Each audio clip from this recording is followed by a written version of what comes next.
pound of flesh which I demand of him is Thou called me a dog before thou hast mine, cause, so since and I am will a dog, have it. beware my fangs. If you deny me, the quality of upon mercy your is law. not strained. There is no force in the decrees of Venice. I stand for judgment.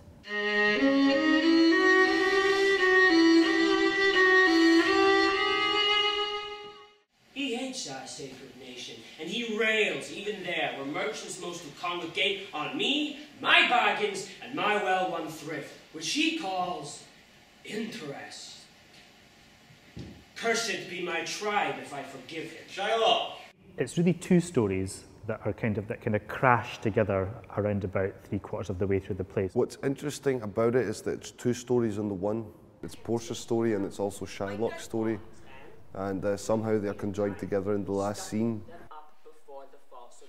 It's about a man that has a close connection, a close relationship with another man who lends him money to go and fulfill his dreams of finding this beautiful, wonderful girl, but at a cost of lending it to someone who is the other man's enemy.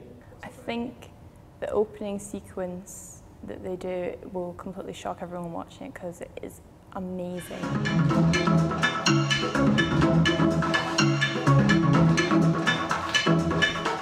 Technically it'll be quite challenging to do, but it will look fantastic and it'll be the most gripping opening couple of minutes, like for Shakespeare, that I've seen.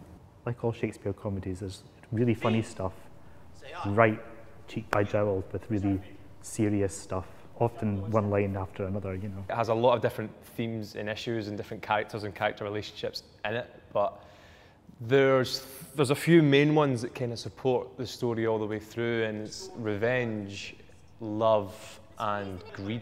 I think this production has a really different take on a Shakespeare play. We have a game show element which we've added in for Portia's choosing the caskets. We've also set it in a man's world, so it's predominantly a male cast. So it's really dark, and we've set it in a timeless period, so we don't have period costumes or anything like that, and so that it can be a classic performance that could be shown at any time and it would still work.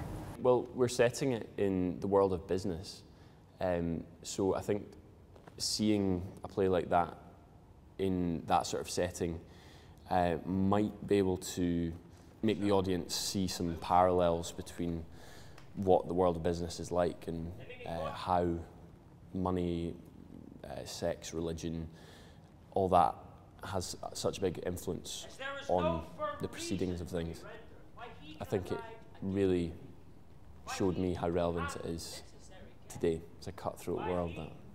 And I think that really lends itself really well to the play and the characters in the play, because it's like a dog-eat-dog world and everybody is just out to benefit themselves, and they will kill or be killed to achieve the goals they have in that world. So I think when the audiences come and see this, it'll be a really in-your-face, raw testosterone power that's in it. And the way that we use movement in the show really highlights how savage the world is that these people exist in. The other prevalent themes of homosexuality and racial prejudice, we've not shied away from them. We've kept it very honest and open.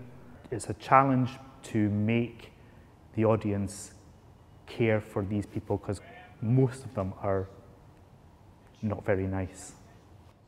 I think it's quite original at the same time. It's quite, I don't know, organic.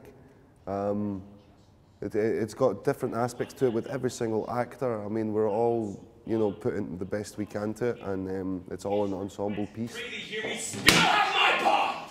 I'll have no speaking. I'll have my bond. Therefore, speak no more. I will not be made a soft and dull-eyed fool to shake the head, relent, and sigh, and yield to Christian intercessors. Follow not! I'll have no speaking.